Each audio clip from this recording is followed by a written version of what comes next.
Or, the coins hit the floor before anyone in the lobby said a word. Not dropped, not slipped, thrown. The way you throw something you want to watch someone pick up. The man behind the front desk, his name tag said Foster, 4, and beneath that, guest services manager, had just flicked a handful of loonies and quarters across the marble like he was tossing scraps to something that lived under the porch. He looked down at them, counter. Then he looked up at the man standing on the other side of the counter. You're going to want to get those, Foster said. That's your change. The lobby of the Caldwell Arms was quiet, the way expensive places are always quiet, not peaceful, just curated. Soft piano from the speakers. 4. The smell of cedar and something floral.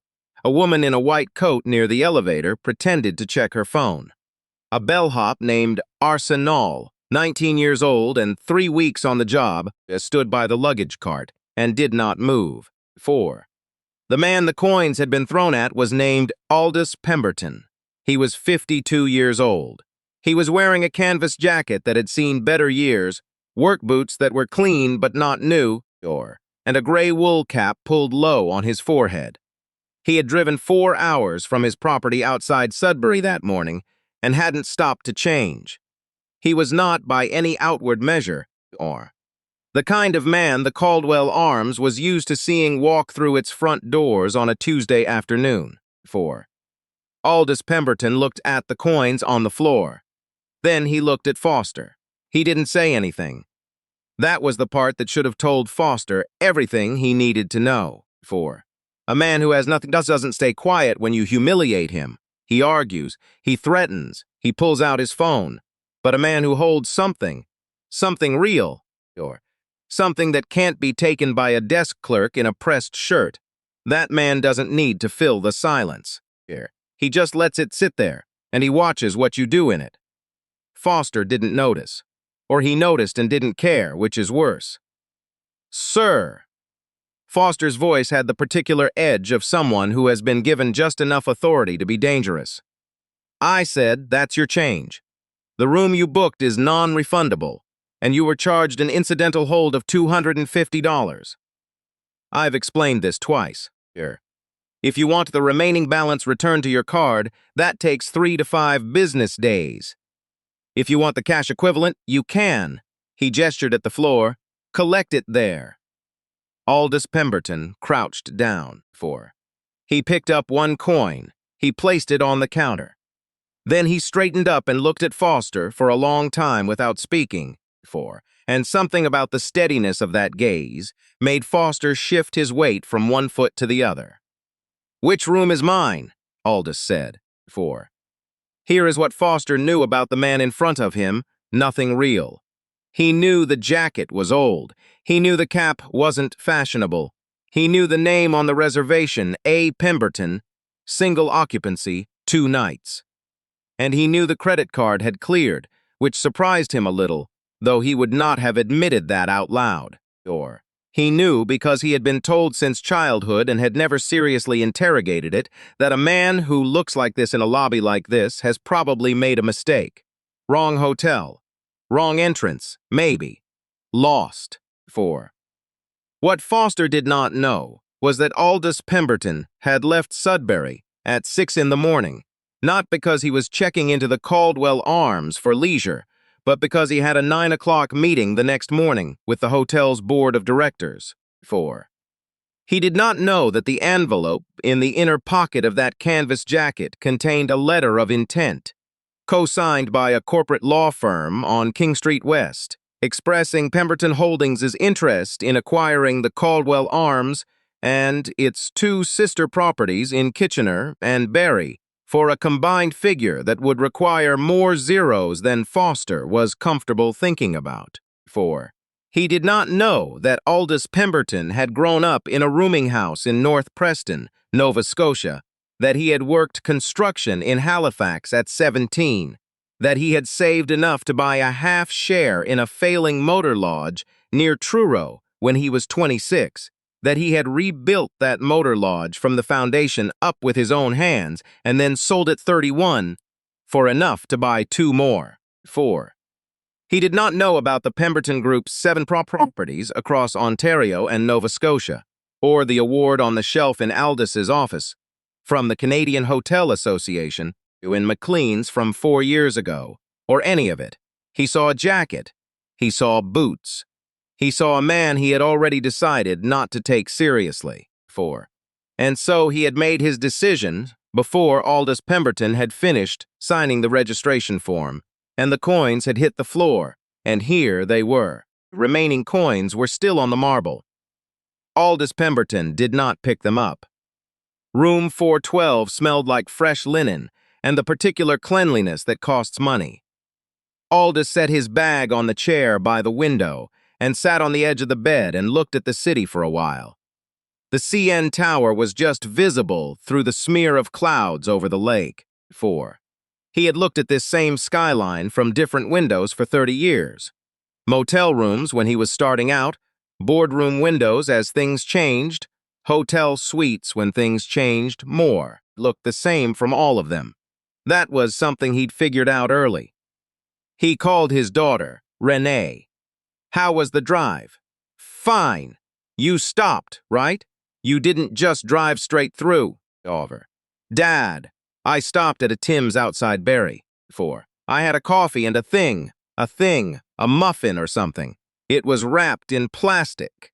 I don't want to discuss it." Renee laughed, and Aldous smiled in the way he only smiled when she did. She was 31 and ran the books for Pemberton Holdings and was better at it than the 2 accountants they'd had before her. She had her mother's laugh. He had been a widower for 9 years and still wasn't used to that being something he had to say. "The meeting's at 9, she said. "I know. Did you eat dinner? I'm going to go downstairs." There was a pause on her end. "How's the hotel?" Aldous thought about the coins on the lobby floor. The way Foster had looked at him. Arsenal by the luggage cart, not moving. "It's fine," he said. "I'll know more tomorrow." The dining room of the Caldwell Arms was called the Cartwright, which told you something about the kind of place it was trying to be. Exposed brick, Edison bulbs. A menu that described a pork chop as heritage breed, Ontario raised, finished with a reduction of local cider, and charged $46 for it. Aldous had eaten in rooms like this, and rooms that made this look modest. He could read a menu without performing surprise at the prices. He sat down at a table by the window, and a server named Yolanda took his order and did not treat him like an inconvenience. And he noticed that, too. He ordered the lake trout, ordered a glass of Riesling because it was from Niagara, and he had a soft spot for Niagara wines that went back to a trip he and Miriam had taken the year before she got sick. He ate slowly, and he watched the room. This is what Aldous Pemberton did in hotel dining rooms. He watched how long it took servers to turn tables, how staff moved when they thought nobody important was looking, whether the busboys cleared plates with attention or with resentment. A dining room will tell you everything about a property if you know how to read it. What he saw in the Cartwright was a room that was running on habit. The servers were trained. The food was good. But there was a particular kind of flatness in the way the floor staff moved. Efficient, yes, but careful. Like people who had learned not to do anything that might draw notice. That carefulness is always a sign of something above. Management that punishes initiative. A culture of heads down, work your shift, don't attract attention. He had seen it before. He knew how to fix it, too. But that was tomorrow. He was on his way back through the lobby when Foster stopped him. Not physically. Foster didn't leave his post behind the desk. He simply raised his voice across the marble, and the 2 other guests crossing the lobby turned to look, and Arsenault by the door went very still. "Mr. Aldous stopped. He turned. More. "I need to let you know," Foster said, and his voice had the practiced quality of a man who had rehearsed being correct without being kind, "that we've had a noise complaint from the floor above you. 412. Aldous looked at him. "I've been in the dining room for the past hour. I understand that, sir." But the complaint was logged at 8:47, and check-in records show you accessed the room and sat approximately. I've been in the dining room since 7:30, Aldous said. Yolanda served me the table by the west window. You're welcome to confirm. Foster looked down at his screen. Something moved across his face. Not embarrassment, not quite, more like recalculation. I see, he said. Well, there may have been an error in the system. There may have been, Aldous said. He waited. Foster did not apologize. Aldous turned and walked to the elevator. 4. That night, Aldous Pemberton sat at the desk in room 412 with the letter of intent open in front of him and a yellow notepad beside it. He wrote things down the way he always had, in a handwriting that was more readable than people expected from someone who'd spent his 20s in work boots. He wrote down what he'd seen in the dining room. 4. He wrote down what he'd noticed about the lobby workflow and the handling of the front desk transition at shift change, which he'd watched from the chair near the fireplace for 20 minutes before dinner. He wrote down Foster's name, not out of spite, out of habit. When Aldous acquired a property, he made it a rule to be there first as nobody. To arrive as a man in a worn jacket with a bag that had been to too many job sites. 4. To sit in the dining room and eat the food and watch the staff and feel the room the way a guest feels it, not the way an owner sees it on a spreadsheet. He had done this with every property he'd ever bought. His lawyer thought it was eccentric. His daughter thought it was smart. He thought it was necessary. Because the spreadsheet would tell him the occupancy rates and the RevPAR and the cost per room night. 4. The spreadsheet would not tell him whether the man at the front desk threw coins at people. That you had to see for yourself. 4. The boardroom on the 6th floor of the Caldwell Arms looked out over the same skyline as room 412, but from slightly higher up, and with better chairs. 4. There were 7 people around the table when Aldous walked in at 5 minutes to 9. He wore a gray suit and a tie the color of dark water, and he carried the same canvas bag from the day before. Old habit, for he had never seen the point of a briefcase. He knew most of the faces. Reed Callister, the Caldwell Group's COO, who had flown in from Vancouver and had the look of a man who had slept badly. Ingrid Mwangi, their legal counsel, precise and already taking notes. 2 members of the regional board. An actuary whose name Aldous had forgotten. 4. And at the far end, brought in as a third-party observer for the acquisition review, a woman named Daphne O.C. Bonsu from the Canadian Hotel Association, who caught Aldous's eye as he sat down and gave him a small nod. 4. They had met at a conference in Ottawa 6 years ago. She remembered him. That was the thing about this industry. If you'd done anything worth doing in it, people remembered you. 4. Reed Callister did not look like a man who was worried. 4.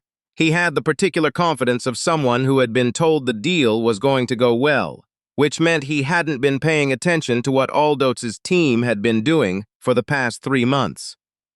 Mr. Pemberton, Callister said, extending a hand. Welcome to the Caldwell Arms. I hope the room was comfortable. It was fine, Aldous said. He sat down. 4.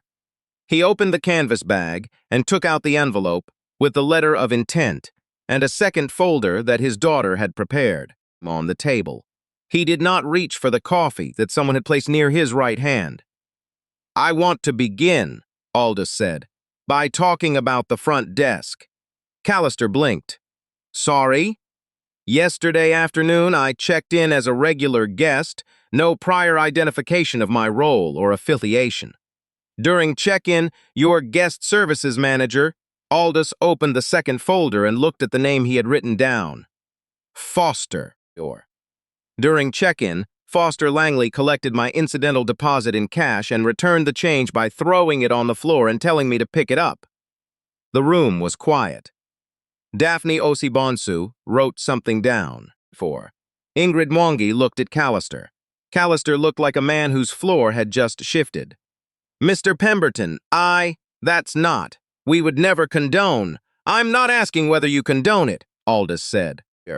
I'm telling you it happened. 4. I'm also telling you that a bellhop witnessed it and did nothing, which tells me either that this kind of behavior is unusual enough that he was too shocked to act, or it's common enough that he's learned not to. 4. Neither of those is good for a property in this tier. He paused. There was also a fabricated noise complaint lodged against my room at 8:47 p.m. I was in the dining room from 7:30. Yolanda can confirm. Callister had stopped looking confident. Looked, instead, like a man doing rapid arithmetic about consequences, which was the right look to have. I want to be clear about something, Aldous said. I am still interested in this acquisition. 4. The property has real bones. The dining room is running well below its potential, but the kitchen is solid. The RevPAR numbers for Q1 and Q2 are honest, which I appreciated. 4. And the location is worth more than what you're asking, frankly. Callister opened his mouth. Aldous held up one hand. 4. But I need you to understand that what happened at that front desk yesterday is not a personnel issue. It is a culture issue. 4. And a culture issue at the front desk of a property means the problem goes further than one man's behavior. It means nobody above him has made it clear what is and is not acceptable. Or it means guests have been treated that way before, and they've either not complained or complained to no effect, and either way the hotel hasn't changed. That is not a hotel I am acquiring. 4. Not at this price. Not without significant structural commitments from your board regarding management review and staff accountability. He closed the folder.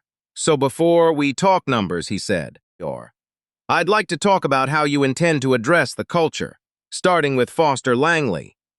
The room stayed quiet for a moment. Then Daphne Osi Bonsu set down her pen and said, More. I think that's a reasonable place to start. The meeting lasted 3 hours and 20 minutes. 4. Reed Callister made 2 phone calls during the break. One of them, Aldous assumed, was to the Caldwell Group's board chair. The other, judging by the way Callister came back into the room, looking like he'd received news he hadn't wanted, was probably to HR. 4. By the time the meeting ended, the following had been agreed in principle. 4. Foster Langley would be placed on administrative leave pending a review of guest complaints over the preceding 18 months, a review that Ingrid Mwangi noted with professional neutrality. 4. Would be conducted by an independent party. The Caldwell Group would provide Pemberton Holdings with access to incident logs and staff conduct records as part of the due diligence package. 4. And a management accountability framework would be included as a condition of the acquisition agreement, meaning that the culture problem Aldous had named was now in writing, attached to the deal, enforceable. None of that was in the original letter of intent. All of it was there now. Aldous rode the elevator back down to the lobby alone. 4. He had the folder under his arm and the canvas bag over one shoulder, and he was thinking about calling Renee, who would want to know how it went, and about the drive back to Sudbury. 4. And about whether he had left his good pen in room 412 or whether it was in the bag. It was in the bag. He found it on the second check. Foster Langley was not at the front desk. 4. A woman Aldous hadn't seen before was there instead. Mid-30s, dark hair, efficient. She glanced up when Aldous approached and smiled the way good front desk staff smile, which is to say like she meant it. Checking out, sir. I am, Aldous said. She processed it in under 2 minutes. No incidental drama. No fabricated complaints. She handed him his receipt and said she hoped he'd enjoyed his stay. And Aldous said the dining room was very good, which was true. And he meant it as the compliment it was. 4. I'll pass that along to Yolanda, the woman said. Aldous nodded, picked up his bag. He was almost at the door when he stopped. He walked back to the desk. The coins that ended up on the floor yesterday, Aldous said. The change from my incidental deposit. 4. The woman looked him carefully. She had clearly been told something about yesterday. Her expression was steady and professional, and gave away nothing, which told him she was good at her job. They're still in my pocket, he said. I want to leave them at the front desk. Not as a complaint. 4. Not as a statement.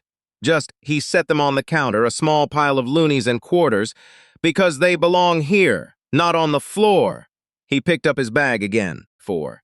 He walked out through the glass doors into the November gray of King Street, and he turned north toward the parking garage. And behind him, the Caldwell Arms stood the way it had for 40 years. 4. Solid and overpriced and full of people who had no idea what had just happened inside it. Renee picked up on the second ring. 4. How'd it go? Aldous thought about the boardroom, about Callister's face during the break, about Daphne O.C. Bonsu writing things down. 4. About a 19-year-old bellhop named Arsenault who had stood very still by a luggage cart and watched a grown man throw coins on a floor, and who would, Aldous suspected, 4. Make a very different choice the next time he saw something like that.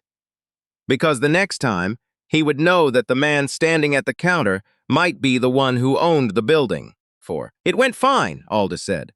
Dad, it went well. We'll talk when I'm home. Did you eat breakfast? He had not eaten breakfast. I'll stop at a Tim's, he said. Promise. I promise. He kept walking. 4. The coins had been worth about $4.75, give or take. Foster Langley was on administrative leave. The Caldwell Arms was, pending due diligence, 4. In the process of being acquired by a man it had tried to make pick change up off the floor. Or, some things in this world cost very little. Respect is one of them. The parking garage came into view. Aldous Pemberton turned up his collar against the cold and walked on.